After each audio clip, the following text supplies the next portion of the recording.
Tá sério, Luísa?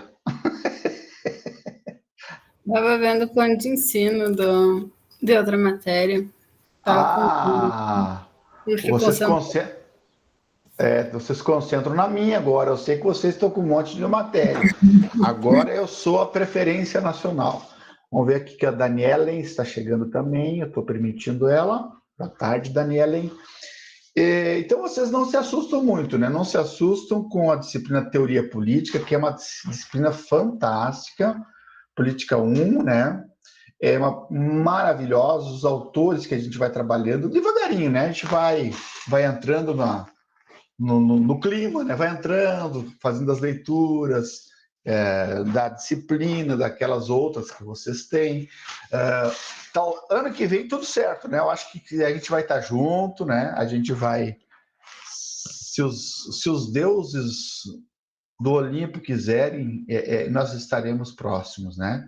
Estaremos numa aula presencial, não desmerecendo a aula síncrona, virtual, né? É uma maneira que nós temos, mas a presencial a gente se sente mais acolhido, se sente mais próximos, então tudo indica que ano que vem a gente esteja já presentes, vocês estejam também na universidade, efetivamente. Eu sei que vocês têm um sonho muito mais, que é um momento lindo, que eu lembro que é o sonho da universidade, desse contato com os professores, contato com as teorias e principalmente o contato com os colegas. É maravilhoso, trocar ideias, trocar experiências, conhecer gente nova, e principalmente essa turma que é maravilhosa, né? O Brasil está representado aqui.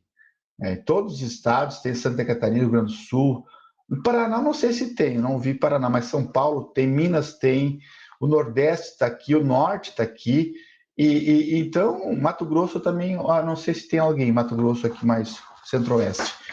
Então é maravilhoso, nós queremos torcer muito, muito, muito, muito, muito mesmo aqui. Santa Maria, esse final de semana, aqui no nosso Rio de Janeiro, lindo, não é verdade, Júlia? Rio de Janeiro, eu particularmente não conheço o Rio de Janeiro ainda, mas tenho uma.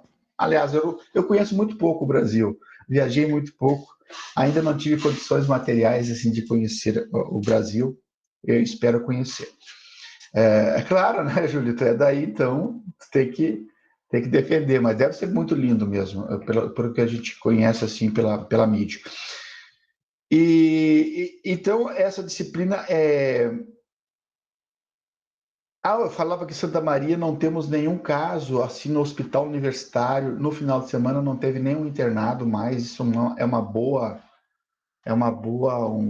prognóstico que nós temos, né? Nenhum infectado, nenhum doente. Então, tudo indica que nós vamos manter a vigilância, vacinar, né? Todo mundo vacinar, sem preconceito, sem negacionismo, né? Vamos reforçar as doses, se puder, vamos lá, tá? E a nossa disciplina é fantástica, né? Fantástico que devagarinho a gente vai entendendo, certamente o professor Arthur, que é maravilhoso como pessoa e como professor também, ele certamente lançou algumas ideias para vocês. O que significa a política 1, a teoria política 1, né, que a gente chama, certamente discutiu conceitos de poder, de Estado, de democracia, então trouxe autores, o que é a ciência política. Eu gosto muito, porque não é apenas uma disciplina informativa, né? É uma disciplina também quase que formativa. Vocês vão ver, certamente vocês leram um pouquinho ou assistiram a aula da Paideia, não sei se vocês... Era para essa semana, né? Assistir um pouquinho os vídeos sobre a Paideia do Platão, a educação que ele prega. Hoje a gente vai recapitular um pouco essas duas ideias, e quem sabe, se vocês tiverem dúvidas de alguma ideia que não ficou claro, vocês podem também perguntar e participar para a gente fazer uma aula bem participativa, sem medo algum. Vocês podem ficar bem tranquilos. E assim, a Paideia, a República de Platão, que é um pensador antigo, talvez seja a primeira ideia. E eu sempre tinha uma ideia que a República, e quando eu lia a República, era sempre uma ideia de um Estado ideal, tipo assim, um jurídico, um Estado. Mas depois eu comecei a aprofundar, comecei a ler, e principalmente até gostaria que vocês anotassem o nome desse comentador, que eu acho que eu não citei ainda, mas se eu citei, vocês repetem e anotem. é o Werner Jäger, a paideia do mundo, a educação no mundo grego. Tem no computador de vocês, vocês podem baixar. Se vocês tiverem tempo agora de ler algumas ideias da paideia do Werner Jäger, que é um alemão do início, final do século XIX, ele estudou muito os gregos, né? A ideia da educação, Platão, Aristóteles, toda a cultura ocidental. E é uma obra assim que nasceu a criança, 9 meses, eu demorei para ler a obra, porque eu lia para frente uma página e voltava 2. No intuito, assim, de gostar, de me apaixonar, de me encantar com a obra, porque eu tenho muito essa memória visual. Então, eu tenho que desenhar as palavras, eu tenho que fazer organogramas, eu tenho que escrever algumas ideias, depois repassar, porque senão eu não gravo. E depois ainda eu gravei esse pequeno vídeo aí nessas 3 aulinhas que vocês assistiram, que são as aulas, assim, as ideias principais que estão ali. Então ele trabalha a paideia. Então eu gosto muito dessa palavra, porque a palavra paideia significa formação integral do ser humano. Até, inclusive, o título do meu canal antigo, da política, se chama Paideia. Porque eu acredito que o ser humano ele tem que se formar em todas as dimensões, né? Todas as dimensões. E os gregos tinham essa compreensão que não é apenas o racional, o intelectivo, que importa na vida das pessoas, mas importa também um aspecto emocional. Se a pessoa não está bem emocionalmente, ela não vai ser produtiva no aspecto não apenas capitalista, né, mas produtiva no aspecto também artístico, cultural, o psicológico, em tudo, né? Então a gente tem que desenvolver o nosso emocional tranquilamente. A gente tem que trabalhar muito o emocional da gente para estar bem com a gente mesmo, bem com as outras pessoas, bem com a família, bem com a natureza, com os animais e com tudo. Uma certa harmonia. A ideia, então, que eles entendiam é essa ideia da integralidade da formação humana, o aspecto emocional, o aspecto racional e, principalmente, não esqueçam, o aspecto físico. Eu estou lendo Foucault, a hermenêutica do sujeito, e ele resgata essa ideia dos gregos, da questão do cuidado de si, não apenas do conhece-te a ti mesmo, que é uma lógica filosófica do Sócrates, né? Que ele pega aquela frase que todo mundo já leu em algum lugar ou já escutou, que do conhece-te a ti mesmo, né? Mas não é apenas conhecer a si mesmo, mas também o cuidar de si mesmo. Essa é a preocupação, isso é paideia. A preocupação consigo mesmo, como corpo e como alma. E, inclusive, o último capítulo do livro Paideia, do Werner Jäger, ele trabalha exatamente essa dimensão até do sono, até da alimentação, cuidar especificamente do nosso corpo. Então, é uma questão assim que os homens gregos tinham da completude, sabe? Eles chamavam de kalos kagatos. Kalos, o homem, né, ser humano bom e belo. Vocês já viram um ser humano bom e belo?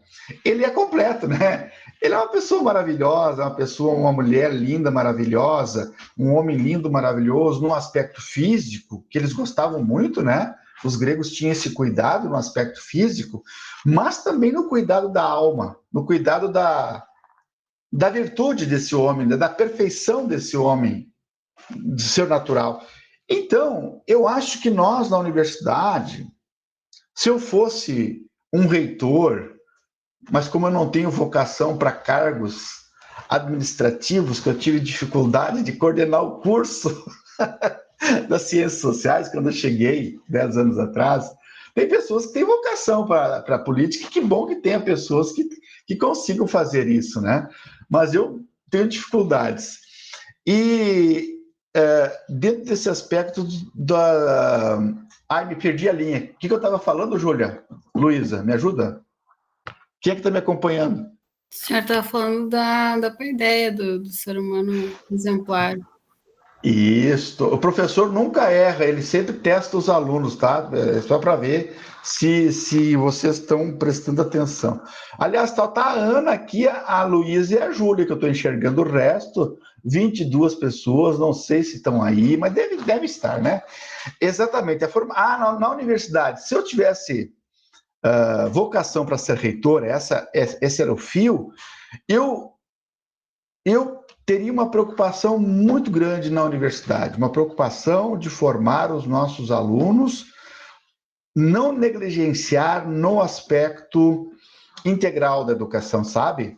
Eu acho que sai bons intelectuais, bons profissionais das universidades, principalmente a nossa aqui, médicos, engenheiros, cientistas políticos, das relações internacionais, pessoas capacitadas no mercado de trabalho, mas também o aspecto humano, sabe? O aspecto emocional dessas pessoas, porque eu vejo tanto profissional hoje com êxito profissional na sua profissão, no mercado de trabalho, mas humanamente uma negação que a gente não consegue nem dar bom dia para essas pessoas. Num médico, ele não te olha na cara, né? Te trata super mal. Então você vê muita gente hoje mal preparada humanamente, mal preparada. Então talvez esse aspecto dessa palavrinha que vocês desenharam aí, da paideia, também seja o nosso objetivo nas nossas aulas de política A, que esses autores, que essas teorias, que são antigas, vamos dizer, professor, mas esses caras são de 2.400 anos atrás, e é verdade. O Platão é mais ou menos isso. Aristóteles também. Depois Maquiavel, claro, é 500 anos atrás. Mas eles são clássicos, eles sempre acabam deixando uma mensagem, deixando uma ideia. E olha, não é o professor Djalma que gosta dos gregos.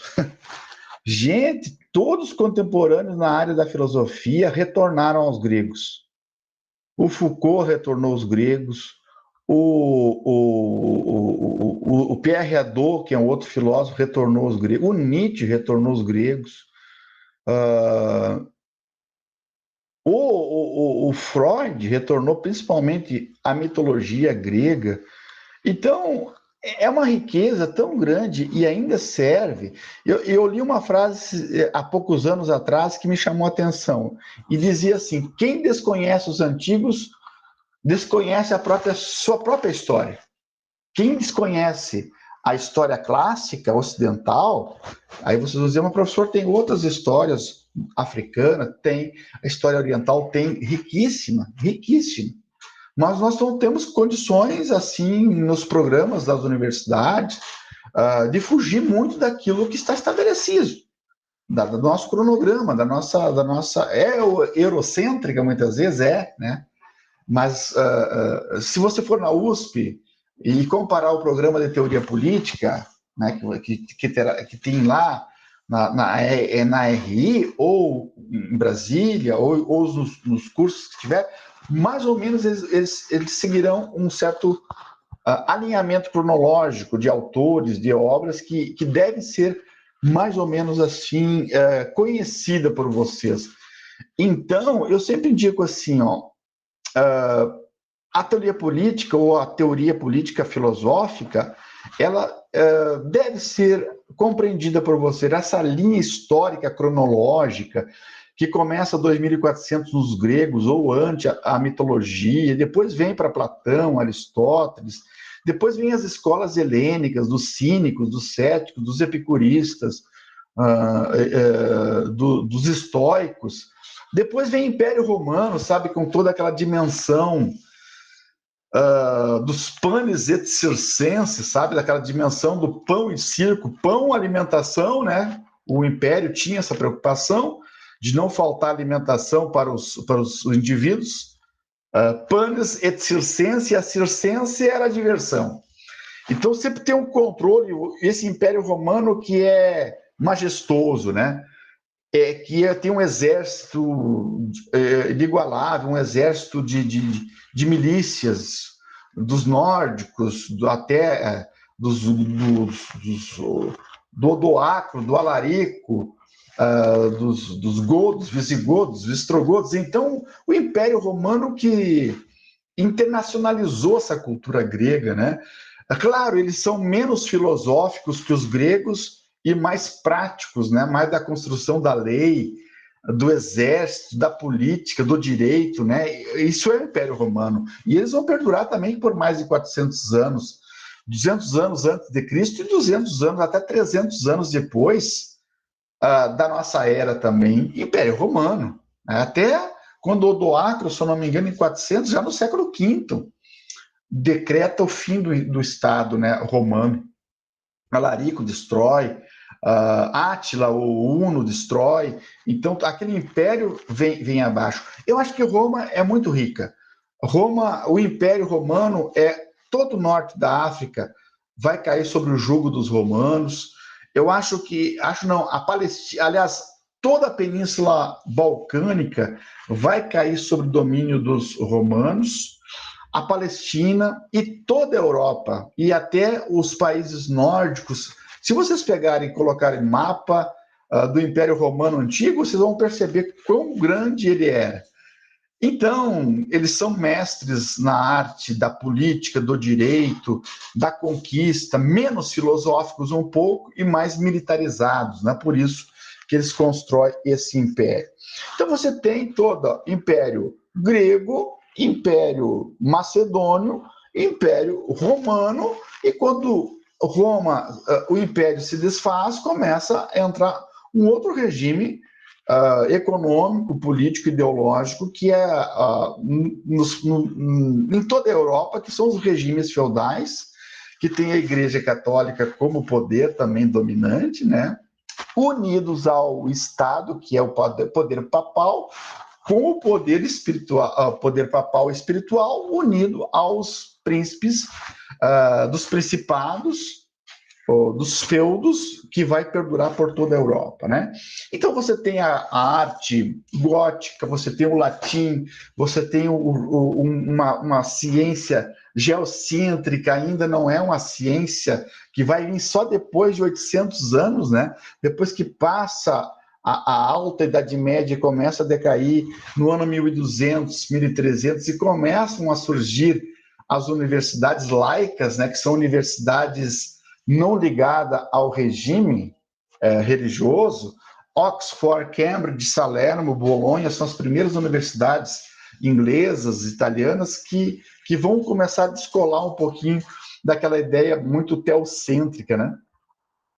Então, depois vem o Renascimento, vem a navegação, vem Copérnico, vem Galileu Galilei, vem Newton, vem Francis Bacon, vem Descartes, vem Newton, né? Vem as ciências modernas, né? Vem o Estado Nacional moderno. Eu acho que isso está muito claro na cabeça de vocês, né, Ana, né, Luísa, né, Júlia, que eu estou enxergando vocês.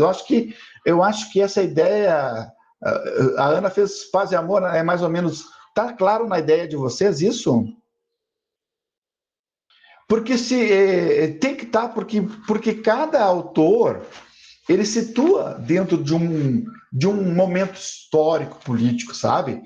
Se eu falar em Platão e Aristóteles, eles estão imbuídos ali na cultura grega, né? Na cultura do Estado, da polis, da cidadania antiga, da democracia antiga, do pensamento, principalmente Platão e Aristóteles, que é um pouco nosso debate hoje, eles vão estar inseridos nesse processo da formação dessas pequenas oikias, nessas pequenas comunidades, nesse homem da urbis, né? Claro, uma sociedade escravista, uma sociedade estratificada, com os nobres, né? Com os aretés, né? Com aqueles que têm sangues nobres, participando da política, a mulher, claro, subjugada, o escravo, o estrangeiro, os metecos, né? Não tendo tanta participação efetiva. Então, esses autores dois estão situados lá no período clássico. Isso é importante, período grego clássico. Se a gente falar em... até uma colega pediu se era para dar uma lida ali, e eu disse, leiam, que eu falo ali no capítulo do livro sobre Santo Agostinho, né? Santo Agostinho é o homem da transição, lembram? É aquele homem romano até os 25, 30 anos, lembram? Quem é que leu as Confissões do Santo Agostinho aí? Levanta a mão. Ninguém leu, ninguém se converteu ainda. Então quer dizer que vocês estão na primeira fase do Santo Agostinho. Eu, embora tenha lido já as Confissões do Santo Agostinho, mas ainda não me converti. Ele se converteu aos 30. Eu estou esperando, estou postergando um pouquinho mais para frente, né? Quem sabe quando a senectude chegar mais acentuada, eu possa me converter. Mas Santo Agostinho, estou brincando com tu lê Nietzsche, Calhau, barbaridade, viu? Tá, pegou pesado, então. Muito bom. O Santo Agostinho, ele fala na vida dele que ele passa por toda a transição romana. Ele é romano. Ele é tem até cartas a Deodato, tem um filho, ele teve um filho, né? A Deodato significa que foi recebido. Sim, moral, entendi. Tu é niilista, então, tu nega tudo, né? Nega aquilo que o Nietzsche negou. Mas, na verdade, Nietzsche ele faz uma crítica muito grande ao próprio cristianismo, né? Porque o cristianismo ele nega o aspecto de toda a mundaneidade, né?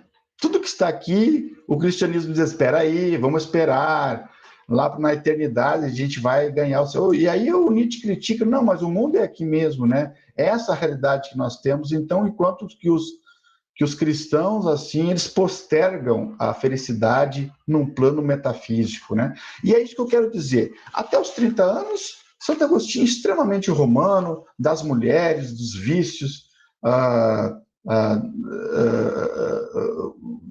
dos jogos. Ele é muito romano, assim, sabe? Muito, muito prático.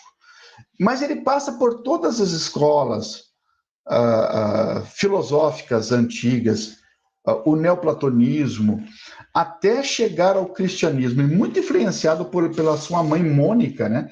A Santa Mônica, que depois se tornou santo, também como Santo Agostinho. Todos os santos da igreja passaram por uma vida um pouco desregrada antes, depois se tornaram santos.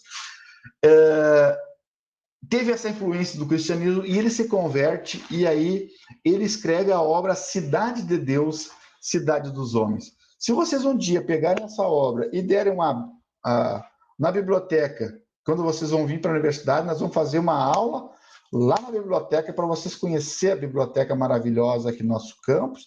Vocês vão pegar o Santo Agostinho, vão abrir a obra e vão ver na Cidade de Deus e Cidade dos Homens o quê? O fundamento cristão do Ocidente. O fundamento da obra que Santo Agostinho escreve, fundamentado, sabe quem? Alguém tem alguma ideia onde Santo Agostinho vai buscar as ideias para fundamentar a sua ideia cristã? Já falei aqui.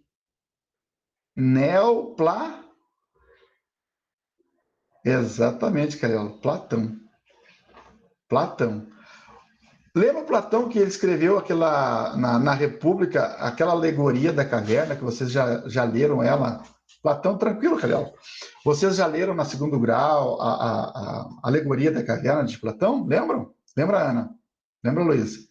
Que ele escreve que o mundo sensível, esse mundo da realidade, é um mundo que engana, que o mundo real está onde? O mundo das ideias, é um mundo intelectivo. Na verdade, a teoria das formas de Platão é muito legal, né? Porque ele idealiza tudo no mundo das ideias. Onde é que está a beleza? No mundo das ideias. Onde é que está o direito? No mundo das ideias. Onde é que está o conhecimento? No mundo das ideias. Onde é que está a política ideal? No mundo das ideias. Então, basta você recordar aquilo que está na tua mente para que você consiga entender que a forma ideal está no mundo das ideias. Então, por isso que esse sair, né, Luísa? Esse sair do mundo da caverna, né, Ana? Sair, né, que é um processo difícil até. Tem gente que trabalha muito essa alegoria nas disciplinas de epistemologia, porque não deixa de ser uma saída da caverna em busca para o conhecimento, né?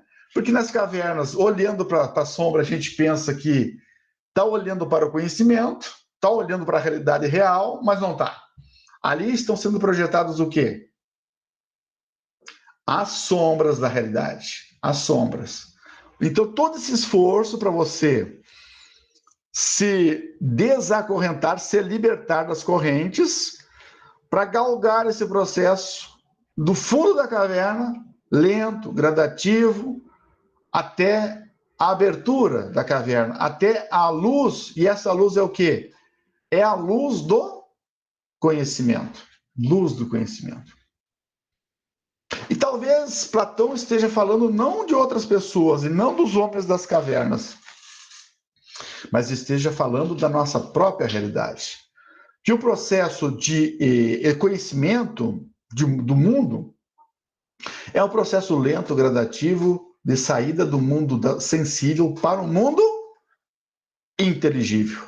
É o mundo da razão. Vocês estão percebendo, então, esse dualismo aí? Mundo sensível, mundo inteligível. Mundo ideal, mundo das ideias. Mundo do real, dos enganos, das sombras. Doxa e episteme. O que é doxa? Opinião. Quando as pessoas estão falando, isso é doxa. Doxa é a opinião que todo mundo tem. Agora, quando a gente fala em episteme, aí você está falando em ciência. Episteme é uma coisa bem mais profunda, né? Uma coisa que você analisa, pesquisa, usa metodologia, comprova ou não. Por isso que a ciência, ela tem sua validade, sim, até não ser ultrapassada por outra ciência que supera. A ciência sempre é superável, né? A gente vai evoluindo, até comprovar um fato ou outro, até ser aquela ciência antiga ser ultrapassada por outra visão de mundo. E acredito que, por se tratar de seres humanos, nós estamos em constante mudança, o mundo está em constante mudança. Não vamos entrar aqui nos juízos de valores se é para o bem ou para o mal, mas nós estamos em constante transformação. Esse senso que nós temos de curiosidade, de alcançar objetivos, de superar as nossas dúvidas, está presente no ser humano. E estava presente no homem das cavernas, que tinha uma proteção também precária, que estava totalmente ensimesmado na natureza, sujeito às intempéries, sujeitos aos ataques das feras, do frio, do calor, da dor de dente, tudo aquilo. Hoje nós construímos arranha-céus. Hoje nós construímos tecnologias. Hoje nós temos, mas também saímos daquele patamar. E enquanto isso, a ciência se pergunta, a ciência comprova e a filosofia sempre se pergunta o porquê desse avanço. Então, todo esse processo é um processo muito legal e emancipatório. Então, vocês estão percebendo, então, como nós estamos fazendo esse link aqui de Platão e Aristóteles com o meu querido amigo Santo Agostinho. Santo Agostinho vai teorizar toda a ideia medieval europeia da ideia de Deus. Siga os mandamentos de Deus que você será abençoado, terá uma vida plena, uma vida feliz. Fuja do mundo. Para a política dar certo, esse político tem que seguir o ordenamento divino, sabe? É como se fosse uma cópia, essa ideia, que foi muito forte, né? Na Europa, né? Basta ver a literatura, a filosofia, por exemplo. Não tinha filosofia na Idade Média, a não ser uma filosofia religiosa. Alguém lembra da escolástica e da patrística? Lembra que a escolástica era aquela escola filosófica do Santo Tomás de Aquino? O que ele tentava fazer? Ele tentava encontrar fundamentos racionais para explicar o quê? A existência de Deus, do motor imóvel divino. Então, toda a racionalidade moderna é uma racionalidade para acreditar em Deus. E a patrística foi fundada pelos santos padres da igreja. São Jerônimo, Santo Agostinho, Santo Ambrósio, no sentido de que nada existe no aspecto da crença humana sem uma racionalidade. Então você precisa ter razão para crer. Mas toda a argumentação racional filosófica europeia está centralizada na crença em Deus. E aqui eu sugiro um filme bem antigo, ou um livro também muito antigo, certamente vocês ainda não assistiram, porque são muito jovens, que é o livro do Humberto Eco, né? Humberto Eco, O Nome da Rosa. Alguém já leu esse livro ou assistiu o filme? Não? Então anotem aí. Ana, tu já assistiu? Leu? Não, eu. A Luísa? É. Ótimo, Luísa. Muito bem, porque ali é um bom reflexo, né, Luísa? Da Idade Média, né? Você tem os camponeses miseráveis, passando fome, você tem os senhores feudais e tem o poder da igreja. O poder da igreja que, de uma certa maneira, não vou dar o spoiler aqui, mas o filme retrata isso, né? A centralidade do conhecimento na mão dos chamados monges, né? Os monges é aqueles padres, frades, né? Que abandonam o mundo físico material, porque esse mundo aqui está cheio de pecado, e ficam dentro do mosteiro, e ali há uma centralidade, né, Luísa, de poder, né? Algumas obras na biblioteca é permitido ler, e outras obras não são permitidas a leitura. Por que não é? Por exemplo, Luísa, por que a obra do Aristóteles, chamada a comédia, era proibida? Porque a comédia instigava o quê? O riso. E na Idade Média, dentro da igreja, as pessoas tinham a noção de que o riso era diabólico. Então, o que os diretores das bibliotecas faziam? Envenenavam as pontas dos livros proibidos. Aí eu, Djalma, a Júlia, ou qualquer um, o Caliel, Alice ia lá tentar pesquisar o livro, ó. Linguinha para... E acabava sendo envenenado. E acabavam morrendo jovens tradutores. E as pessoas dizem, mas isso aí, o demônio está aqui, é o fim dos tempos. Não, não é o fim dos tempos. É o fim de um tempo medieval para o nascimento de quê? Quem arrisca? O nascimento de uma nova era. O nascimento de um novo tempo. O tempo das luzes, o tempo da razão, o tempo da técnica, o tempo da ciência. Então não tem mais aquele mundo, não vou dizer fechado, porque muitas vezes alguns historiadores dizem que a Idade Média ela é a Idade das Trevas. Eu discordo um pouco de trevas, né? Porque houve muito conhecimento, houve muita produção artística, cultural no período medieval europeu, sim. Claro que depois você tem o século XVIII, todo 1700, que é a supremacia da razão, né, do iluminismo, a razão que supera todo aquele retrocesso. Você tem, aliás, o termo Idade Média foi criado pelos modernos, porque eles tinham os gregos antigos e tinha a modernidade. Então, e aí esse período aí? Vamos botar o período do meio. Período da Idade Média, para não ficar os gregos e a modernidade, vamos chamar de Idade Média. Então, por isso que ficou Idade Média, do século IV, V, da nossa era, até século XIV, que faz 1000 anos. 1000 anos imperando, não é? Isso dá umas 15 gerações de seres humanos perdurando uma cultura divina. perdurando uma cultura religiosa, perdurando uma cultura cristã, unidas aos senhores feudais também, cada um com a sua terra, cada um com a sua forma política de ser, cada um, e igreja e Estado juntos, né? Isso é importante também. Importante dizer que esse período medieval é um período cristão exatamente porque lá na queda do Império Romano, lá no século III e IV, que o cristianismo começou, né, a surgir. Não sei se alguém é meio cristão aqui e já leu a Bíblia. Eu já li muito a Bíblia, estudei muito ela. E você tem o Novo Testamento, né? O Novo Testamento e você tem ali a carta dos discípulos de Jesus, né? São Paulo e São Pedro, né?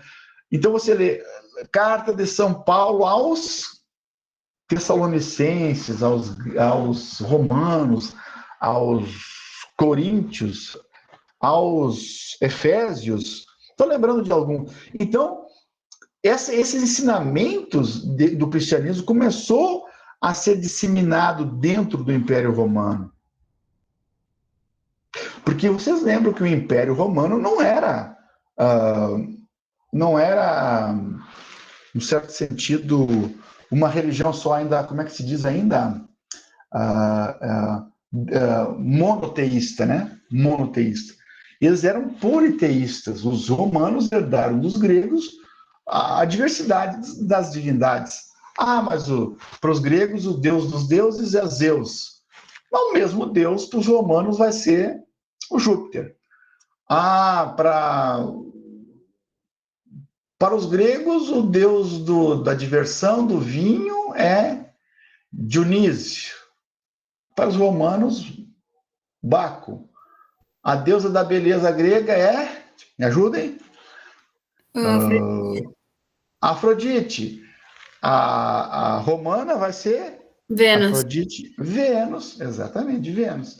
Então vocês percebem, é a mesma divindade, só que com nomenclaturas diferentes. Isso imperou. Essa ideia da ressurreição, essa ideia da imortalidade da alma é uma ideia nova que surgiu com o cristianismo. Os gregos e os romanos, eles tinham a ideia da finitude humana. Morreu, de um certo sentido, você está morto. Salvo se você deixar uma contribuição muito grande, artística, cultural, filosófica, para a humanidade, que você será lembrado depois pela posteridade. Aí você se torna imortal. Mas a ideia do cristianismo, a ideia desse amor sem medida, sabe? Esse amor caritas, porque o amor tem várias faces, né? Tem o amor erótico, que nós sentimos o prazer, nós temos o amor filia, que é mais amizade, nós temos também o amor caridade, que é o amor cristão. E esse amor caridade é um amor exigente, né? Porque o amor caridade, muitas vezes você ama o outro e não recebe nada em troca. É um amor gratuito, é um amor voluntariado. Tá? Então vem uma religião que, primeiramente, é de escravos no Império. Vem uma religião que prega a imortalidade da alma. E vendo o Império em plena decadência, o Império Romano em plena decadência, o que faz Constantino em 313?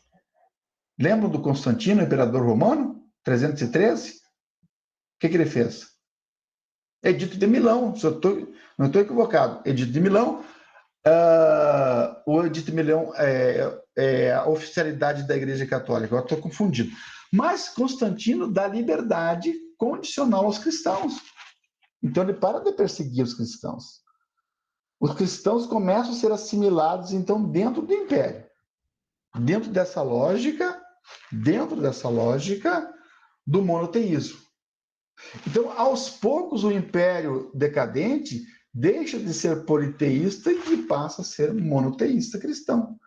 Então, em 375, aproximadamente, o imperador Teodósio, ele cria oficialmente a Igreja Católica, que significa universal, apostólica, que surge dos apóstolos de Cristo, romana. Então, ainda hoje, muitos de nós somos batizados, né? Claro, tem muita hoje são cristãos, mas são evangélicos, são luteranos, são pentecostais, mas muitos ainda de nós, ou o Brasil, ainda dizem que vai mudar até 2030. O Sônia está entrando aqui. Os católicos ainda são maioria no país, né? Então, a Igreja Católica Apostólica Romana. Então, toda essa ideia é uma ideia medieval, ideia que vem daí do cristianismo, se colocando, se por exemplo você for, qual é aquela que incendiou há pouco tempo atrás, 2 anos, de Paris, a Notre Dame, né? Se eu não estou equivocado. Sim, sim. Né? A Notre Dame, ela tem um estilo, essencialmente, que estilo é a Notre Dame? É gótico, não é? Exato, é um estilo gótico. O que é gótico, Luiz? Pá, professor, o gótico não é o das É só abóboras. olhar para ela, é só olhar para ela. Os godos. Não, ela tem outro aspecto. Um aspecto religioso. A gótica sabe que a Notre Dame ela não foi concluída. Ela tem ogivas, ela tem vitrais luminosos, ela tem torres altíssimas. Eu não conheço particularmente, né? Mas nas imagens, então ela dá um aspecto que um aspecto de infinito, um aspecto de transcendência, um aspecto de o homem medieval tem esse aspecto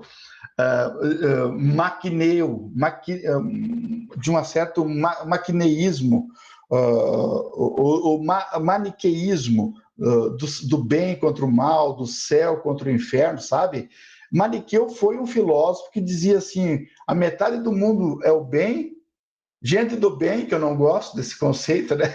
Foi utilizado, muito mal utilizado. Quem pode dizer que tem gente do bem e gente do mal, né? Quem é que pode fazer um raciocínio desse aspecto?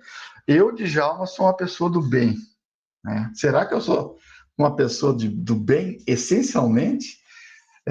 Nós somos gente do bem. Tenho minhas dúvidas. E esse aspecto, então o bem e o mal está dentro da cabeça do homem medieval, então eles construíam especificamente catedrais. Santa Cruz, aqui perto da gente, também tem. Gramado, acho que é Canela, também tem um estilo gótico, acho que é Canela, se eu não estou equivocado. Vocês vão olhar aquela. Hã? Catedral de Canela. Né? Ela é essencialmente altíssima, né? E pontiaguda, porque o homem medieval tem que se colocar muito pequeno, sabe? O ser humano medieval, a sua autoestima era muito baixa. Quer dizer, ele tem que sofrer, ele tem que se resignar em aceitar a dor, a fome, a miséria, para que na eternidade a gente possa alcançar a felicidade eterna plena. Claro que depois, com o Max Weber trabalha muito isso, né, na ética protestante, espírito, na questão cultural, né, pregado por Lutero, por Calvino, por Henrique VIII, que vão mudar um pouco essa lógica, né? A lógica protestante é a lógica do trabalho. A lógica protestante é a lógica do acúmulo nesse mundo.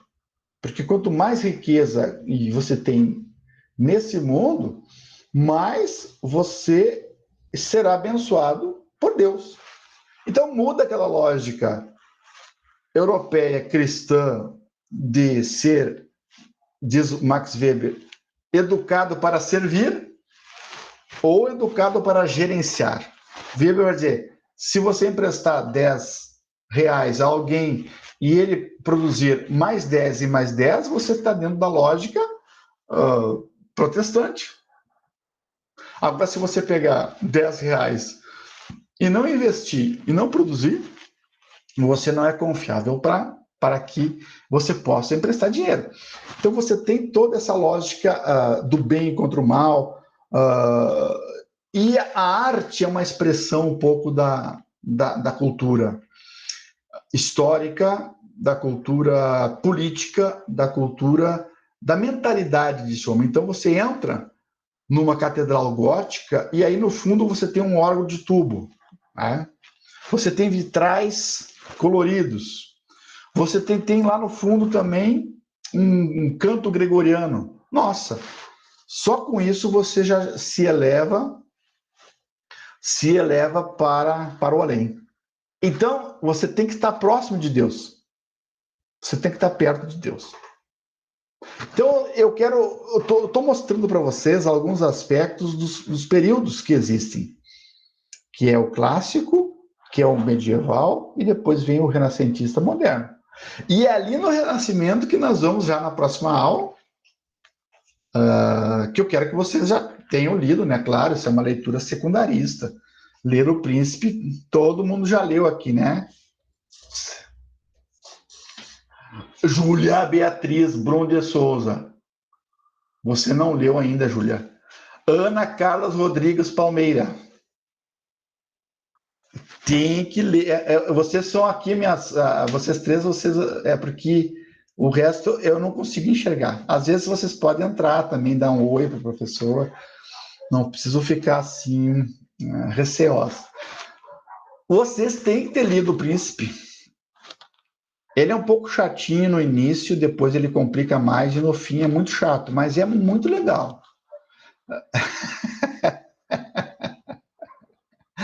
Não, vocês têm que ler mesmo, porque ali ele é uma obra assim muito atual. Vocês vão ler a obra e vocês vão tirar ensinamentos assim, parece que vocês estão lendo tipo a realidade de como nós agimos, não são apenas dos políticos, mas como nós agimos para se dar bem, né? Se dar bem em todos os aspectos, para criar poder, para aumentar o poder, para não perder o poder, para ser lembrado. Então, são táticas que o Maquiavel escreve aos líderes políticos da época de como eles podem ter sucesso na vida.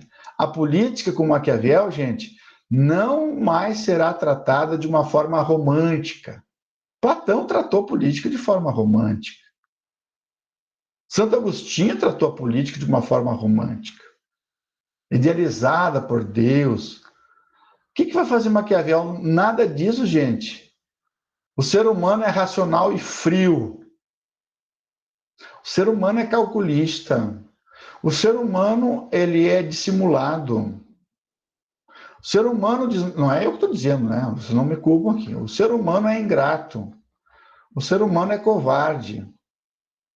O ser humano, Hobbes depois vai pisar também e fundar. O ser humano só faz o bem por obrigação. Se deixa ele no estado da natureza, ele vai te matar. Ele vai te pisar no pescoço e ainda vai balançar o chinelo no teu rosto. Esse é o ser humano, nu e cru. E olha que teve pessoas, filósofos, que se declinaram a vida toda em cima da natureza humana. Claro, alguns mais tranquilos, assim, né? Tipo Aristóteles, nossa. Aí vocês já se perguntaram assim entre vocês já, o ser humano é bom ou mal por natureza? Vocês já se fizeram essa pergunta? Já se questionaram? Já debateram entre os amigos? É bom sempre debater depois da terceira cerveja, porque daí as ideias fluem e a gente começa a filosofar e aí vira uma conversa só. Né? Sempre tem que in vino veritas. Você já viu essa frase latina? Depois do copo de vinho vem a verdade, in vino veritas. A gente começa a relaxar e as... a Ana dá risada com a cara feia para mim, né? Verdade. Depois do terceiro copo de vinho, aquele vinho adocicado, assim, sabe? Meio morno ainda, que não dá ressaca, não dá vomitadeira, a gente não passa mal. Né? Quem já não tomou um porre de vinho na vida, né? A gente passa 3 dias que não sabe... Ah, não tomou ainda, Ana? Ah, bom, mas aí então tu não chegou à vida adulta ainda, né? Então, tem certos rituais para chegar à vida adulta. Uma é tomar um porre de vinho morno, doce. Eu tenho medo. Medo? Eu sei lá o Eu que eu vou também. fazer. Não vou fazer nada. Ana, fala, Ana. Sei lá o que vai acontecer quando eu ficar bêbada, eu vou fazer isso, não. A última pessoa que eu vi bêbada, eu estava alucinando, se achando um rei, literalmente. Exatamente. A minha filha começou depois da pandemia, foi numa primeira festa, coitadinha, com 15 anos, vai fazer 16. Aí ela tomou em casa, ela tomou, junto com a coleguinha dela, uma dose de vodka. Foi na janta, misturou com outra bebida. Foi buscar a guria meia-noite, porque a guria chegou em casa, a mãe dela me xingando e xingando a guria. Então não viu a guria desse jeito, mas ela disse, deixa, é educativo. É educativo. Ela vomitou as tripas e ficou com ressaca até o outro dia de noite. É bom porque você vai aprender como é tomar um porre. Mas por que eu entrei na ideia do porre aqui, Ana? Agora eu me perdi de novo. O que adianta a gente ficar velho? Filosofia na vida. É depois do vinho. A gente começa a filosofar depois do terceiro copo de cerveja ou do vinho. Isso. Tá, mas antes ainda, o que eu estava tratando? Se o homem ele é intrinsecamente mau. Luísa, querida, voltei. Essa é a ideia. A pergunta: o ser humano é bom ou mau por natureza? Ninguém pensou sobre isso. Vocês pensam o que na vida? TikTok? Professor, que mais? Eu gosto daquela que o homem é uma tábua rasa. Que ele vai aprendendo com a realidade. Vai aprendendo com a experiência. Bom, eu não vou entrar profundamente, mas se você pega Aristóteles, ele é mais ameno, né? Ele diz que o ser humano é bom por natureza, é sociável, se dá bem, precisa um do outro, tranquilo. Agostinho também, ele é uma imagem e semelhança de Deus, gente boa, né? Você pega já os que se opõem. O Rousseau, então, nossa, nem se fala, né? Vocês já leram Rousseau alguma coisa? Contrato Social, já leram? Vai cair tudo na prova final. Vocês têm que ler todos esses clássicos. Nós vamos repetir toda a teoria política ano que vem. Vocês têm que ler o Contrato Social, você tem que ler o Leviatã, você tem que ler o Príncipe de Maquiavel, você tem que ler Liberdade, Stuart Mill. Nós estamos aqui para ler. E ler é fantástico, né? Ler e resumir é maravilhoso. É maravilhoso. E o Rousseau é muito... Estou brincando com vocês, estou brincando, mas estou falando sério. O Rousseau... a Ana já está... Ana, que lista é? De que tu quer lista? De presença? Como é que eu vou passar a lista de presença? Depois, no final, eu passo a lista, né? Tem gente que está aqui só por causa do pinguinho, né? Sabe a presença aquela, né? Conhecimento. O importante é... Ana... Não, uma lista de leituras. Lista dos livros, minha querida. Pensei que era... Perdão. Eu pensei que era a presença. Não, a lista está ali no programa, está tudo ali, bibliografia, né? Tá tudo ali. O livro do professor Djalma, então nem se fala. Arrumam emprestado, adquiram ele, dá meio cachorro-quente e uma coca. Né? Se vocês não tiverem o dinheiro para comprar ele virtual, o professor também manda ele, não tem problema nenhum. Tá? Mas ali está toda a leitura. Está tudo a leitura. É legal, né?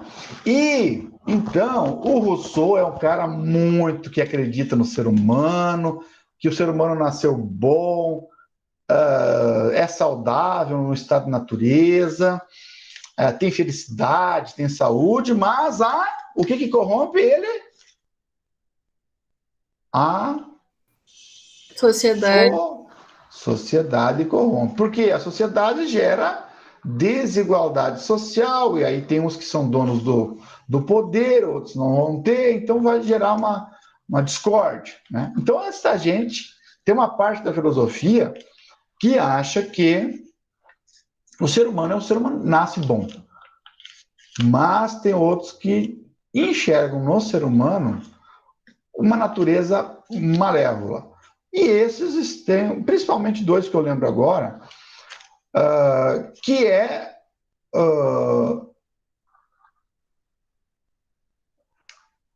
Já vai entrar, aí tu entra um pouquinho na resposta de um e do outro. Então tem aqueles que acham que o ser humano é bom, e tem o Maquiavel e o Hobbes, que eu lembro agora, que eu estudei, que acham que a natureza humana é essencialmente má.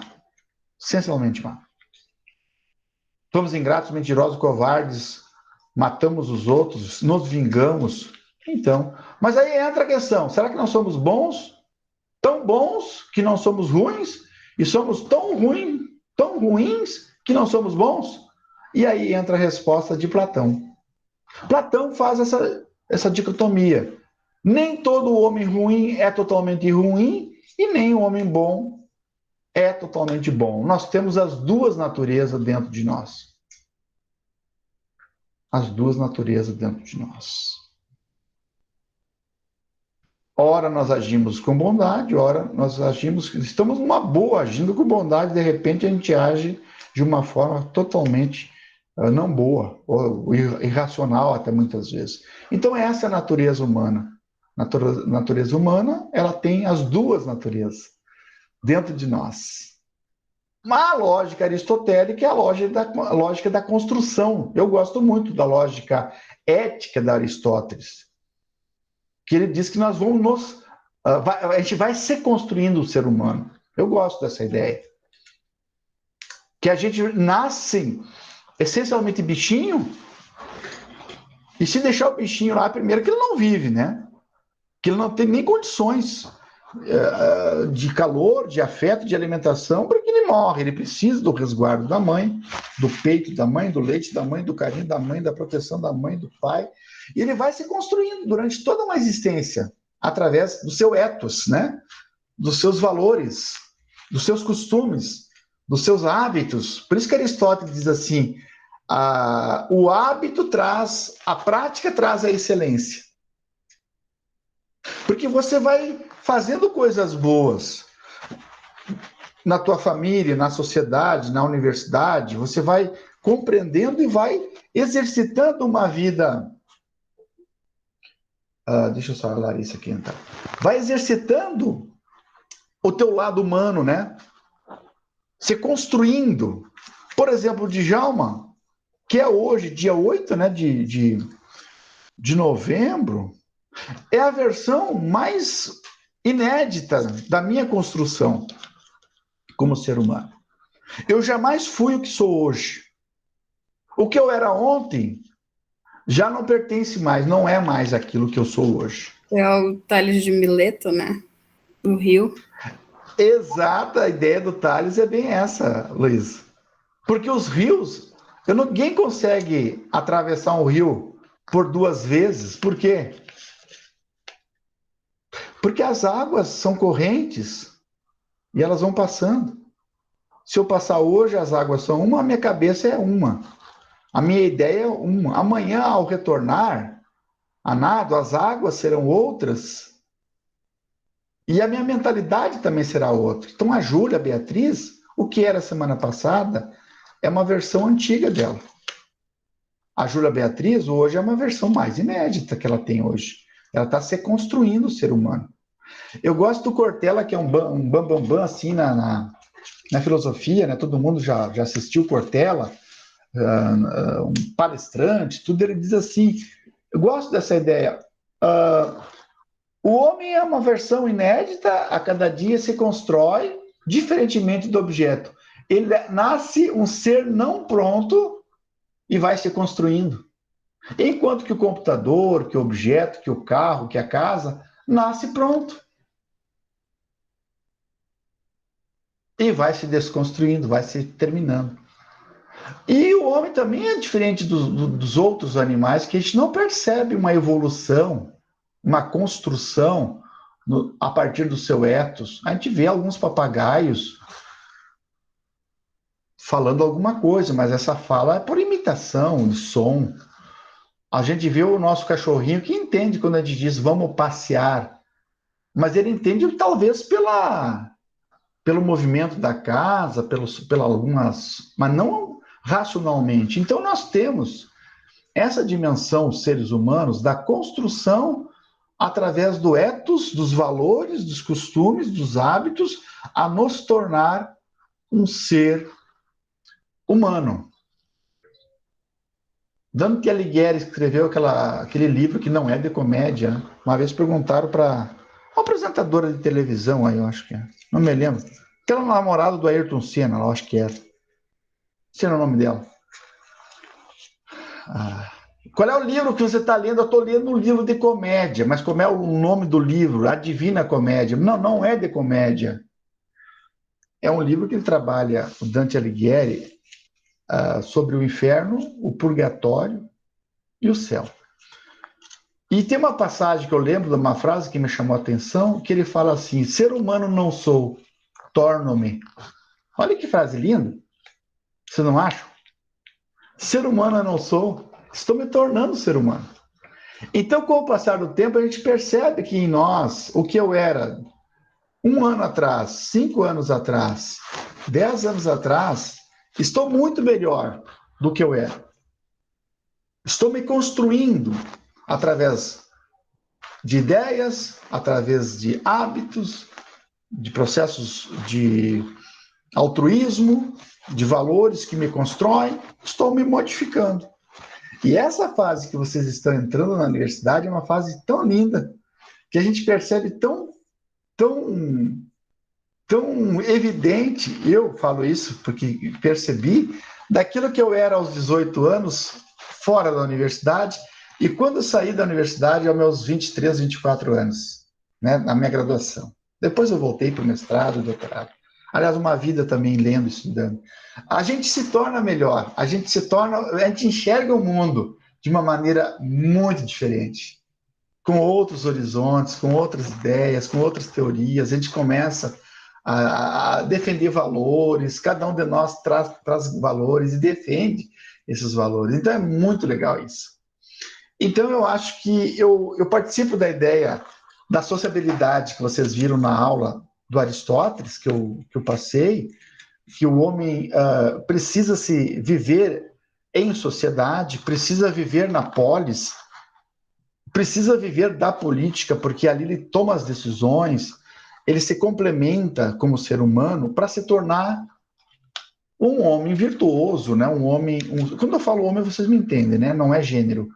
Um ser humano feliz, um ser humano eudaimônico, um ser humano completo e virtuoso. Perfeito? De Platão e Aristóteles, vamos ver se vocês assistiram os vídeos, se ficou alguma ideinha que eu não recapitulei aqui agora. Tem alguém que escreveu alguma coisa aqui? Deixa eu só olhar aqui no... Aqui ninguém perguntou nada. Ana, tu levantou a mão, Ana? Não?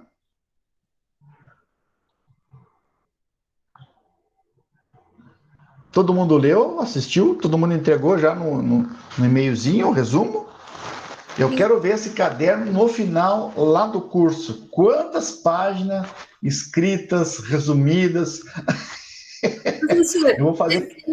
Esse resumo que o senhor pediu é sobre o mesmo conteúdo que a gente está tendo na aula de hoje, certo? Isso. Tá, então ele conta referente à aula de hoje.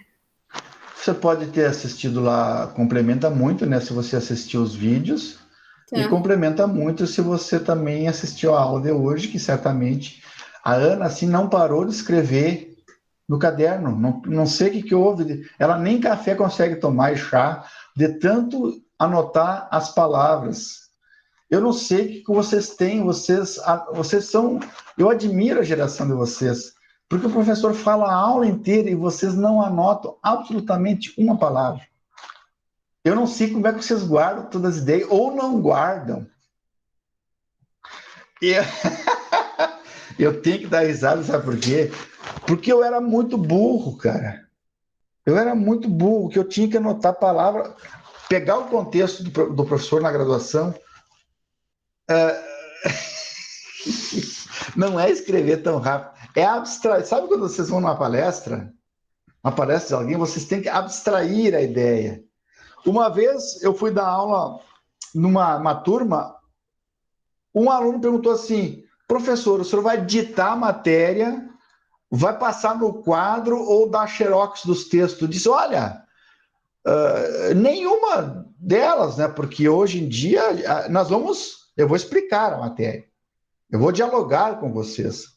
Então vocês, por favor, anotem algumas ideias, se achar conveniente, algum tópico, se não entender o argumento. Gente, nós enchia cadernos, sabe? Sabe o que é encher caderno? Eu tinha meus cadernos há 7 anos atrás, tudo numa caixa. Eu peguei todos os meus cadernos e sintetizei todas aquelas ideias no computador. Esse livro que está aqui, que eu demorei 25 anos para escrever, que é Fundamentos da Teoria Política, que está aí disponibilizado para vocês, 25 anos de pesquisa. De ler as obras, de resumir, de sintetizar, de aprender com palestras. Então, não é de um dia para o outro que a gente consegue.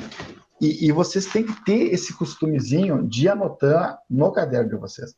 Eu digo no caderno, sim, mas pode ser, tem gente que já trabalha no próprio computador, vai fazendo anotação ali, e vai resumindo as ideias, e bota no PowerPoint, e vai sintetizando.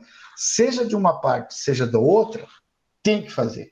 Tem que fazer porque é um benefício para cada matéria. Tem que ter a sua pastinha no computador de vocês, os seus livros, os seus resumos, porque logo vocês vão precisar rever essas ideias para um concurso, para uma seleção de mestrado, durante a vida toda vocês vão ocupar, perfeito? Então, minhas queridas, de Platão, certamente, Platão, eu estou numa outra tela, se alguém quiser falar, pode chamar na voz. Platão, a herança da filosofia platônica é uma herança que perpassa todo o Ocidente. Esse cara marcou época mesmo. Agostinho, por meio de sua Cidade de Deus e Cidade dos Homens, reproduziu a República de Platão. Platão, que não era o nome dele, né? Todo mundo sabe que ele era um homem que tinha o Platão, né? Os ombros largos, mas todo mundo ele conhece pelo apelido Platão. Mas era Aristóteles o nome dele. Vou fazer uma pergunta aqui. Quem conhece a obra da pintura renascentista Rafael Sanzio, a Academia de Platão? Alguém já viu essa foto, essa imagem? Danielen? Quer falar, Danielen? Não? Peguei a mãozinha sem querer? Tem o quê? Tem a Academia de Platão, tem todos aqueles pensadores, né? Ah, sim. Caiu até no Enem um tempo atrás. E eu fui que fiz a questão. Chegou uma época que nós fazíamos todas as questões do Enem, de 2010 a 2018, a gente fez todas as questões do Enem. Eu tive mais de 112 questões aprovadas. Até uma do Pink Floyd eu fiz, mas essa não caiu ainda. Aí depois que entrou o Bolsonaro, aí nunca mais as nossas questões entraram. Não sei por quê, tia, é uma coisa tão boa. Pink Floyd, a influência da música, o Pink Floyd na vida dos jovens. Ali está quem no centro, Luísa, dessa foto? Academia de Platão, Rafael Sanzio, 1409, por aí. Platão e Aristóteles, não é? Isto! Caminhando lá do lado. Eu fiz essa questão. Sério? Uhum. Tu lembra dela? Fui eu que fiz. Dá parabéns para mim. Parabéns. Tô brincando. Tá o quê? Tá o Platão. O que ele tá fazendo com esse gesto assim, ó? Né? Que é o mestre, né? Apontando para o mundo das ideias. e está o Aristóteles apontando para o mundo real, né? Então, você sabe que o Platão, ele foi o mestre do Aristóteles. Aristóteles, que não era um grego de natureza, né? Ele era macedônio, portanto, um meteco. Ele tinha que pagar todo ano uma taxa grande, né, para poder participar. Mas o Aristóteles não era filho de pouca coisa. Ele era neto do rei Aminta II, rei macedônio, que era o pai do Filipe. Deixa eu só permitir aqui. Que era o pai do Filipe, que era o pai do Alexandre. Então, o Aristóteles era assim amigo, né? O pai, aliás, o pai do Aristóteles, que era Nicômaco, perdão, era amigo do rei Aminta II, que era pai do Filipe II, que era pai do Alexandre. Então, o Aristóteles, inclusive, tem um filme Alexandre, ele aparece, né, com os autores dando aula para o Alexandre. Então, o Aristóteles, ele é muito influente. Ele vai para a academia de Platão para estudar. Então, ele fica 20 anos aos pés de Platão, ele aprende muito do Platão, mas depois ele fica mais autônomo, né? Então, a influência de Platão é na filosofia de Aristóteles, mas só que Aristóteles inverte a filosofia platônica, dizendo que o mundo real não é o mundo das ideias, o mundo real é um mundo sensível, esse mundo aqui, vertendo. Então, a contribuição de Platão, ela vem dentro desse aspecto, dizendo que Platão viveu aí no tempo da Guerra do Peloponeso, uma guerra entre os gregos, né? Platão viveu o tempo de Atenas e Espartas. Ele fundou a academia, dedicada ao deus Academos, né? Muitas vezes as pessoas confundem Sócrates com Platão. Sócrates é discípulo do Platão, mas Platão, ele coloca as palavras nas suas obras na boca do Sócrates para escrever. Todo mundo sabe que o Sócrates, o mestre do Platão, não deixou nada escrito. Né? Tudo que conhecemos. O Platão teria, o Sócrates teria grande dificuldade hoje de ser um professor da universidade, porque ele não deixou nada escrito. Ele não teria nem currículo Lattes. Né? Então, tudo que nós conhecemos de Sócrates é através de Platão. Aprendeu também matemática. Platão defende a teoria das ideias inatas, a teoria da recordação através da reminiscência, reminiscências. Pregou também as formas ideais de governo e as formas degeneradas. Ele viveu uma época que a experiência da democracia a grega e ateniense já estava muito em crise. Então, foi 200 anos que durou aquela experiência de participação, o tempo de Péricles, né, que é o pai da democracia grega. Platão viveu já a decadência, por isso que ele não é muito defensor. Nem Sócrates, nem Platão, nem Aristóteles são defensores da democracia. Eles enxergam a democracia já como permeada de vícios. Já. Eles são defensores mais de uma monarquia. Monarquia é um governo bom de um rei. Monarquia. Mas o que mais importa para a gente é esse aspecto da República. A República é a obra do Platão mais arquitetada. República não é uma obra de direito político, de direito público. A República é uma obra, como é que eu vou dizer? Uma obra que ensina, uma obra que tem uma pedagogia.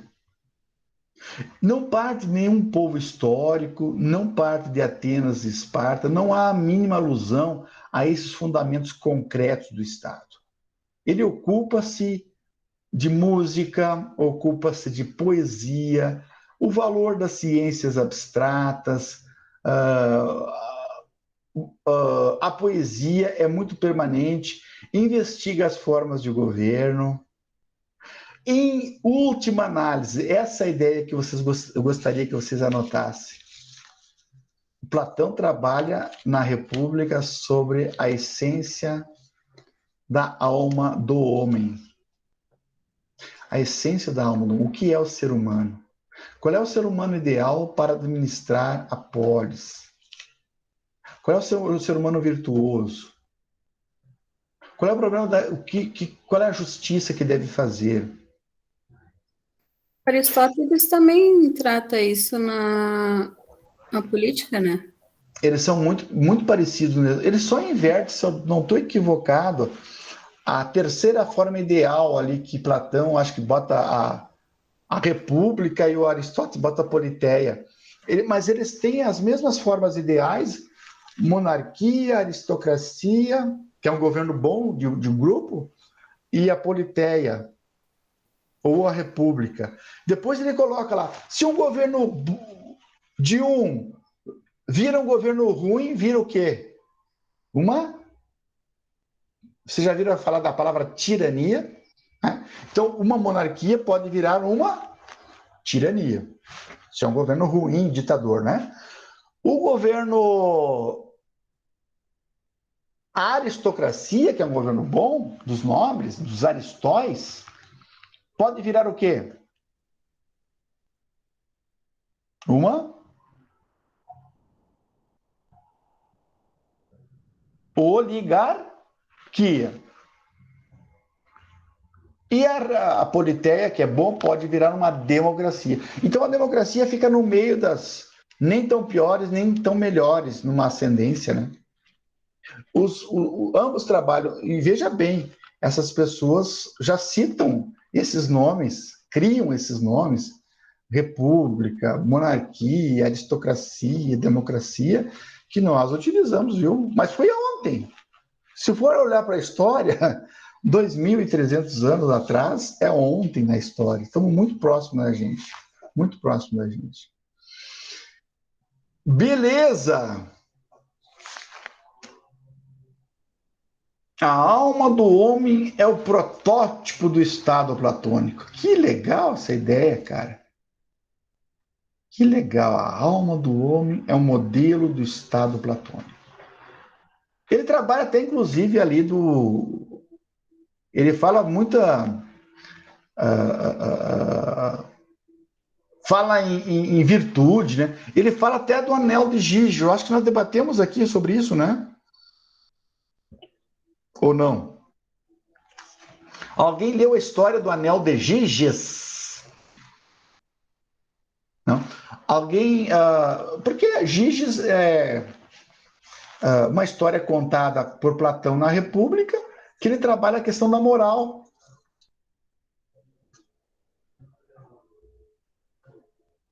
Giges diz que era um empregado de um rei, que depois de um terremoto ele saiu a campo, assim, e numa gruta abriu uma fenda. Isto! Quem trabalha muito isso é o professor Clóvis de Barros Filho, né, nas palestras dele. Exatamente, esse cara aí. Ele abriu uma fenda na gruta e ele viu um ser humano maiúsculo, um ser humano de proporções assim maiores, né? Com um anel, né? Um esqueleto, e vestiu esse anel. Vestiu não, botou esse anel, usou, e tinha uma pérola, e quando a vez que ele colocava para fora ou para dentro, essa pérola, ele acabou tendo um poder de quê? Da invisibilidade. E esse poder da invisibilidade dava poder a ele. Quando ele voltou para a casa do rei, o que aconteceu? Estavam reunidos todos os servos e ele pensou, vou me tornar invisível. Se tornando invisível, ele começou a pensar assim, eu posso matar o rei, que ninguém vai saber. Eu posso também desfrutar, né, os benefícios da rainha. Vou casar com a rainha, vou estuprar a rainha, vou fazer mal à rainha, vou matar todo mundo. E aí vem a pergunta da moral platônica na República. Se a Júlia, a Ana, ou meus colegas que estão aqui, a Luísa, o Djalma, tivesse o poder, vamos imaginar, o poder da invisibilidade. Nós já falamos sobre isso aqui, eu acho, né? Será que nos tornaríamos morais e éticos, tal qual sendo visível? O que vocês acham?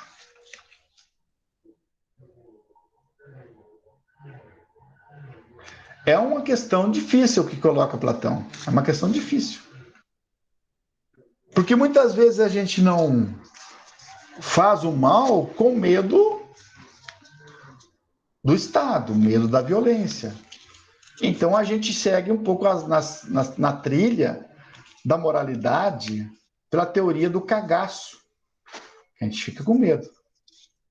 Mas se a gente se tornasse invisível, a gente poderia, eu particularmente, como já falei aqui, não sei se foi nessa aula, ficaria perto do Banco do Brasil ou da Caixa Econômica. E aí viria aquele carro amarelo, né? O Brix, aquele, né? Carro forte. E vocês viriam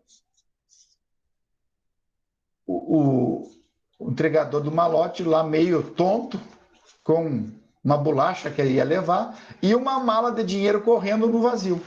E era o professor Djalma que estaria correndo lá. Eu ia roubar uma mala de dinheiro. Ninguém. Estou brincando. Mas isso entra Platão. Platão trabalha a questão da moralidade, que mesmo você não sendo visível, você tem o dever de agir moralmente. Agir moralmente, fazendo bem. Que é uma das questões mais difíceis que tem. Eu conto numa história também no meu livro da Ética e Felicidade, que eu cheguei, eu gosto muito de acampar e fazer fogo no mato e pescar alguns lambaris, tambaquis, né? Ou algumas trairinhas. Eu cheguei num lago, que é um lago mais ou menos público, bem de manhã, e encontrei uma rede.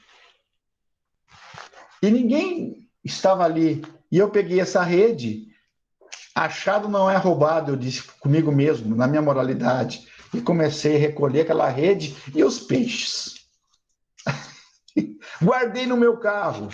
Quando meu amigo chegou para a gente viajar de barco, na barragem, chegou também um vizinho, um ribeirinho.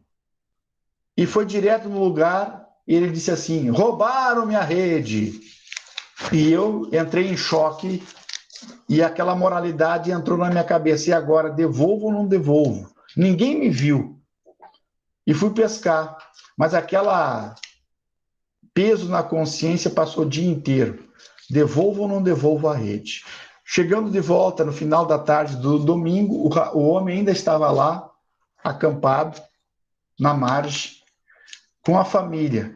E eu, com um gesto de moralidade dentro de mim, peguei e devolvi a rede ao Senhor. Então, é um pouco isso. Eu estou dando um exemplo muito simples aqui, mas são essas histórias lindas, maravilhosas, que o Platão conta e reflete filosoficamente na República.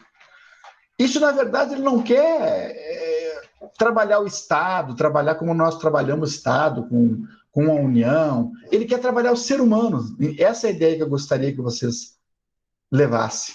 Ele trabalha a areté. Ele trabalha a virtude do ser humano. Ele está preocupado exatamente com essa ideia de como você vai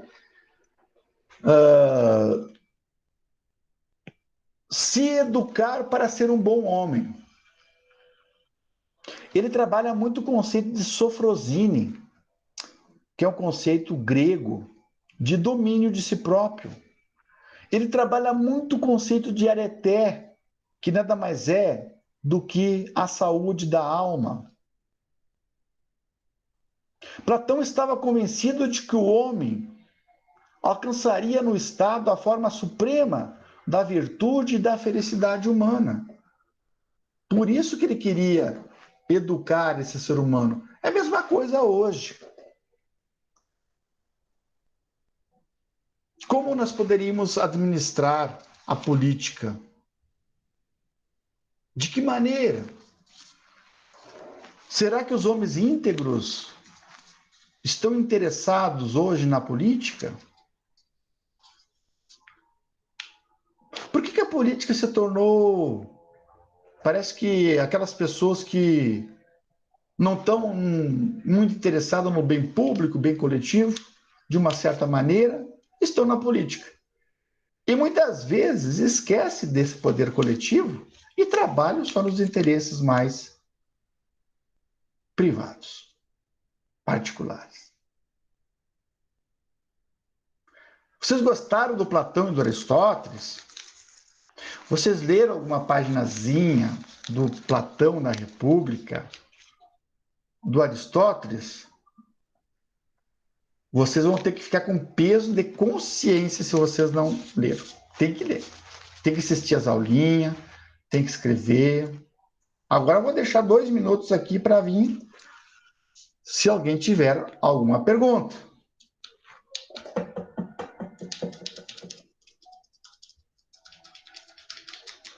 O que ficou claro para vocês?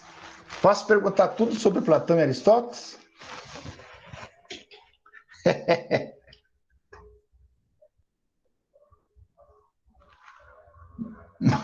Manda aí. Nome bonito. Iraí. Irai. A Ana está pensativa. A Luísa nem se fala, está com os olhos abertos. A Júlia está escrevendo. Enquanto eu abro aqui para nós fazer a chamada, vocês podem ir perguntando. Ah, que legal, Irai. Homem indígena.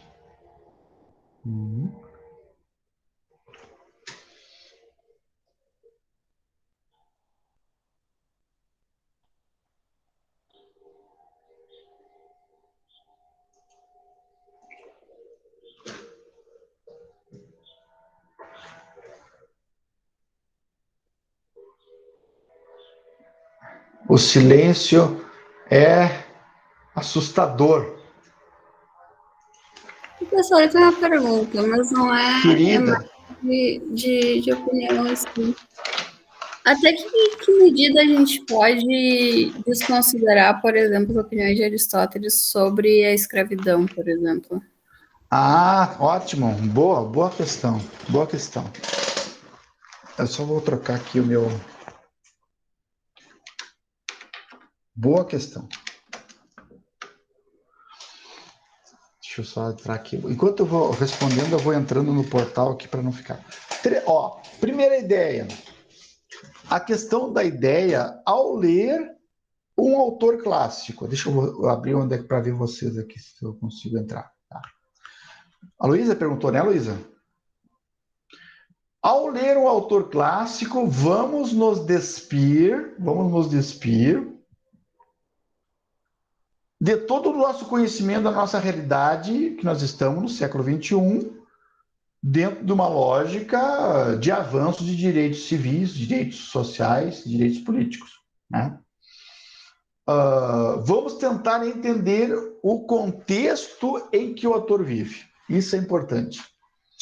Porque se a gente corre o risco de relativizar e corre o risco de não entender o autor no sentido que ele está vivendo. Por isso que eu tentei, na aula de hoje, assim, pincelar algumas ideias do contexto histórico, cultural, dos gregos, dos romanos, da Idade Média. Claro, isso é evidente que Aristóteles, sendo um nobre, sendo um meteco, escravo, né? Mas escravo não significa... Aqui no Rio Grande do Sul nós temos o hino do Estado, que tem uma baita de uma mentira. Povo que não tem virtude acaba por ser escravo, que é uma bobagem. É uma bobagem. Porque escravo... Quem diz que o escravo não tem virtude? Quem diz que o escravo não tem conhecimento? Eles estão sendo escravizados por uma contingência cultural do momento histórico, econômico até. Assim aconteceu na Grécia. Existia os aristói, existiam os cidadãos gregos de nascimento, e eles estavam vivendo um momento melhor, economicamente, e eles subjugaram outros povos. Mas não significa que os macedônios, que no momento de Aristóteles estava mais fragilizado economicamente, não tivesse cultura, não tivesse uma riqueza grande, imensa. Então, faz parte do contexto grego, da vivência grega que Aristóteles vivia. Aristóteles era um escravo, era um meteco grego que a Grécia conquistou. Então, a sociedade, claro, ele, embora sendo escravo, ele legitimava a escravidão. Por quê? Porque ele tinha condições de ser um meteco rico, de ser um escravo e comprar a titularidade grega, de pagar os impostos para ser um cidadão e até deliberar, até poder falar. Isonomia, igualdade, isegoria, direito de colocar em público suas ideias. Ele tinha. Então, querida Luísa, entenda Aristóteles, entenda Platão, entenda Sócrates dentro de uma sociedade extremamente estratificada. Por isso que tem gente que nasceu por natureza escravos, vai permanecer escravos. Tem gente que já nasceu cidadão, vai ser cidadão por natureza. Claro que dentro dos nossos olhos contemporâneos, de todos esses avanços da mulher, das comunidades LGBTs, das mulheres negras, dos indígenas, todo esse avanço, que essa luta que nós estamos ainda empreendendo, não dá para olhar com os nossos olhos os autores antigos, que eles também, por exemplo, a Grécia vai colocar a mulher numa situação de exclusão, uma situação de equiparar ela a um escravo. Mulher grega. Por isso tem aquela música, mirem-se no exemplo das mulheres de Atenas. Sofrem por seus maridos duras penas, sofrem com suas melenas, falenas. Os homens bravos soldados vão conquistando os mares, naufrágios, depois voltam para suas Helenas pequenas. Lembra essa música? Bota ela ali depois para ver. Uma poesia fantástica. Retrata um pouco o momento que vive esse momento clássico grego, né? Mulheres, escravos. Por exemplo, tinha uma cidade, tipo, uma comunidade tipo Atenas, 180 mil habitantes, você tem 35 a 40 mil cidadãos. Então você tem 3, 4, 5 escravos entre mulheres. E escravos para cada aristói, para cada nobre. Então é uma sociedade desigual, sem dúvida. Dentro desse aspecto nós não podemos nem contestar. Podemos contestar, né? Podemos contestar, isso aí é uma barbárie. Mas dentro do momento que eles estão vivendo, a gente tem que considerar. Então, muitas vezes se despida desse olhar que nós temos atual do momento anterior. Né? Calhau, por favor. Professor, tem algum filósofo romano? Eu estava pensando ali. Tipo, eu tenho a impressão que a gente, quando vai estudar filosofia, acaba não me recordo assim de algum filósofo romano. No que nós temos ali que herda muitos filósofos, claro que eles são mais instrumentais, eles são mais da guerra, os romanos, mas nós temos que começam já no período chamado helênico da cultura grega. O que é helênico? É quando a cultura grega sai da Grécia, né? Helenismo, lembra quando a gente estudava história? Helenismo é a expansão da cultura grega para o mundo. Aí existe no mínimo 4 ou 5 escolas que começam na Grécia no século II e perpassam mais 2 ou 3 séculos dentro do Império Romano, que são os epicuristas e os estoicos. Se você ler, por exemplo, eu não tenho um livro, eu estava até lendo ele agora, está lá embaixo.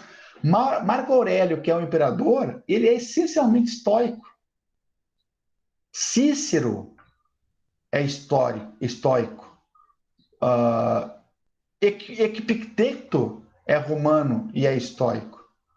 Então, o que mais tanto é que o estoicismo, grande parte do estoicismo está também dentro da religião cristã. Essa aceitação ao sofrimento, os estoicos são duros na queda, se vocês lerem os estoicos. Deixa eu... Sêneca é fantástico. Sêneca, leia Sêneca, tu vai perceber a dureza. Vou enfrentar dor, vou enfrentar morte, vou enfrentar o sofrimento. Pode se despedir hoje à noite, abraça a tua mãe, abraça o teu pai, mas tenha consciência que você está abraçando dois seres mortais. Eu, por exemplo, abraçaria minha filha hoje e teria, dentro da concepção estoica, a compreensão que ela é mortal e que amanhã ela não poderá estar mais comigo. Eles tinham essa dureza de afirmação. Claro que é uma coisa quase como uma ascese doida. Você sabe o que é ascese, né? Essa disciplina individual, assim, sabe, de corpo, de alma, sabe, uma coisa que é dureza mesmo para você. A Júlia, ou a Ana, ou a Luísa, ou qualquer um de nós aqui, a gente se apaixona. Nossa, mãe, agora eu me encontrei com a minha bem-amada, com o meu bem-amado.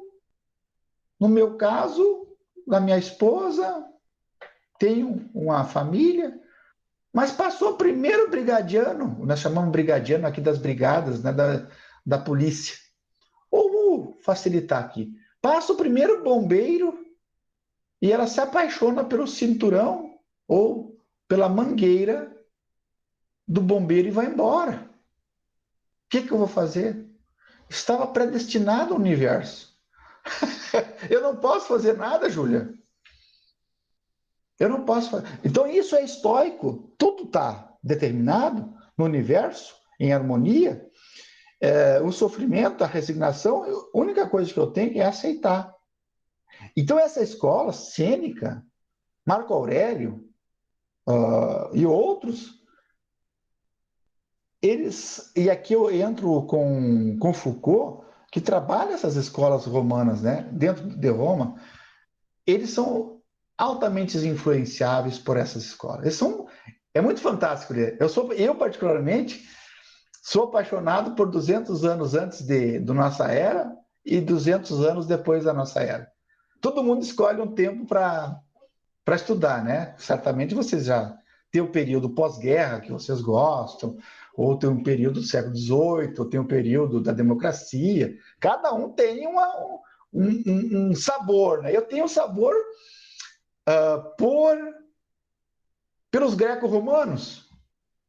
Não sei de onde é que vem isso. Eu, por exemplo, eu tenho um colega muito amigo meu, professor aposentado agora, que se apaixonou pelo século iluminista, o século XVIII. Estudou a vida inteira o século XVIII, tudo. Então, tem cada um que tenha seus gostos. Você pode, o Santo Agostinho, só volta aqui que eu não peguei. Irai, você também pode considerar o Santo Agostinho. Sim, é um filósofo romano. Eu sempre falo assim, Agostinho é o homem da transição. Ele é um filósofo romano. Tem gente que diz assim, o filósofo de final de era romana, de um início de uma nova era. O filósofo da transição. É o último, ó, que frase bonita. É o último dos antigos e o primeiro dos modernos. Claro que é ilusão falar modernos lá ainda, mas tem gente que considera já Agostinho assim, tipo um filósofo que abre o caminho para o Ocidente, né? Então é bem legal, bem legal. Alguém mais? Mas vocês vão perceber que no final do curso a gente vai enriquecendo o nosso vocabulário da teoria, nossas ideias, vocês vão anotando. Ninguém está perdido aí, né? Ninguém está fora do contexto, né? O que tu acha? O professor está conseguindo passar a ideia? Estão conseguindo anotar? Está fácil? Está difícil?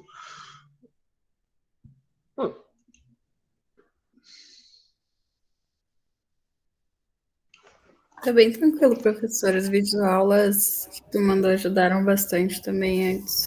Né? Eu acho que é bom a gente sempre vir também para a aula. Espaço para dúvida também. E Completou. espaço para dúvida. Eu vou deixar um videozinho para a semana que vem. Eu acho que eu tenho o resumo do Maquiavel. Então, eu já venho com um vídeo, já venho com a leitura, para mais ou menos a gente já debater, né? Debater o assunto sempre fica melhor, né? Senão fica o professor falando tipo 2 horas, eu não gostaria. Vamos aqui para, então, Relações Internacionais, Teoria Política A. Estou abrindo para nós encerrar, então, tá?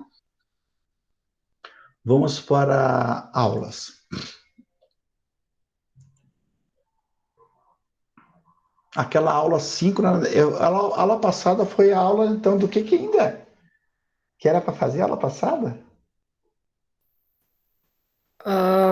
Foi a primeira aula que a gente teve que fazer resumo, era a revisão dos conceitos básicos, poder político. Nós não tivemos aula semana passada, né? Não, era feriado. Não, exatamente. É exatamente isso, Luísa, que nós fizemos assim, tipo, a leitura da questão do poder do Estado, né? Que vocês entregaram até amanhã, vão entregar até amanhã, né? Ou já Era entregaram? até ontem à meia-noite, eu acho. Tá, perfeito. Agora tô me encontrando. E a aula de hoje eu quero só ver quem é que vai estar aqui. Eu já vou registrar para a gente depois não se perder, para não ficar completando.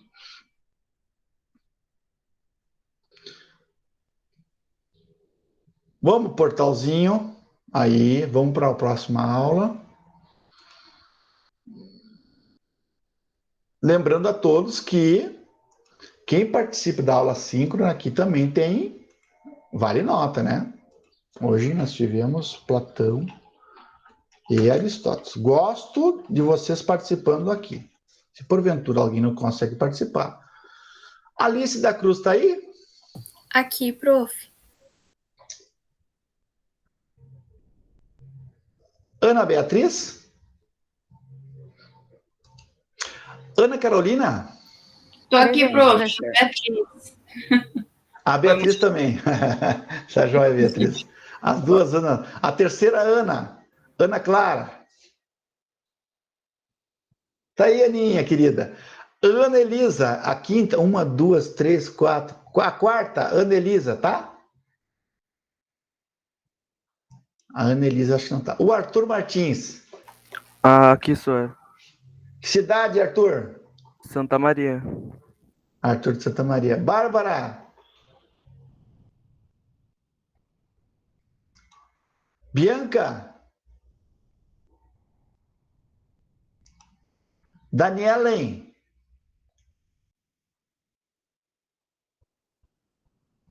A Daniela não estava até há pouco. Tá ali. Isso, Daniela está aqui. Da onde, Daniele? De Santa Maria mesmo, senhor. Tá aqui da Santa Maria. Douglas. Oi, professor. Tô aqui. Fala aí, Douglas. Da onde? Diz a cidade. Frederico Westphalen. Tá, beleza. Edgar. Ellen Cristina. Emanuele Mendes. Fagner Menezes. Felipe Alvim. Frederico. Oi, eu mereço Santa Catarina. Isto. Tô presente, meu microfone não funcionou. Qual é o nome? Felipe. Tá, Felipe? Tranquilo. Qual é a tua cidade? Eu sou de Itaúna, Minas Gerais. Beleza, querido. Gabriel. Gustavo Luiz. Irai. Eu aqui, presente. Cidade.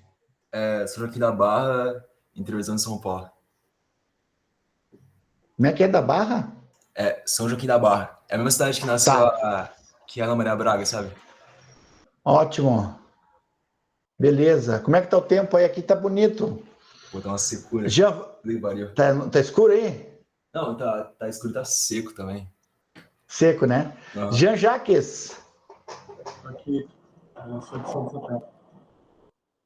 Isto. João Paulo. Eu aqui, ó. Fala, João. Eu. Tá. Júlia Alves. Tô aqui presente. Julinha, querida. Júlia Beatriz. Aqui. Joia. Caliel. Aqui. Tá. Cauã. Presente, professor. Larissa. Presente. Laura Cristina. Letícia Moreira. Lucas Santos de Paula. Luísa Calixto Pinto. Luísa Cosby. Oi, professor. A Luísa Calixto também tá. Ela mandou no chat. Tranquilo. Maria Clara. Maria Clara Cabral. Maria Eduarda Fonseca. Aqui, professor. Joia. Maria Eduarda Lemos. Mariane Martins. Matheus Maus. Mirelle Carvalho. Natália Guterres. Aqui, professor. Joia. Nicolas Martins. Nicole Cardoso. Aqui, professor. Pedro Ricardo. Aqui, professor. Raquel Fernandes. Aqui. Rui Thiago de Moraes. Samuel Pinto Nunes. Sone Zanini Pereira. Eu, professor. Joia. Thiago Tobias. Aqui, professor. Valentina Mazzarolo. Wesley Mateus. Aqui, professor. Yasmin Coutinho. Aqui. Porventura eu deixei alguém fora? Maria Eduarda Bertustini. Maria Eduarda. Tá aqui a Maria Eduarda. Luísa Calixto, a Luísa também. Daniele. Tá. Beleza, gente? Obrigado. Beijo no coração de vocês. Boa semana. Venham preparados semana que vem com Maquiavel na ponta da língua. Beijos. Tchau, professor. Obrigado pela aula. Tchau, professor. Tchau, professor. Se cuidam. Professor, eu tenho uma dúvida sobre esse resuminho. Não sei se eu posso te perguntar? Pode perguntar. Pode. O próximo semana, ele é o de Maquiavel? Ou tipo... Por causa que pra que era pra entregar hoje, era o capítulo sobre o Platão e Aristóteles, não era? Daí a semana que vem é o do Maquiavel? Isso eu vou postar ainda, eu acho que não abri ainda no Moodle, né? Se eu não sei se tá no Moodle, mas amanhã cedo eu abro. Daí, semana que vem para Maquiavel, exatamente. Tá, obrigado.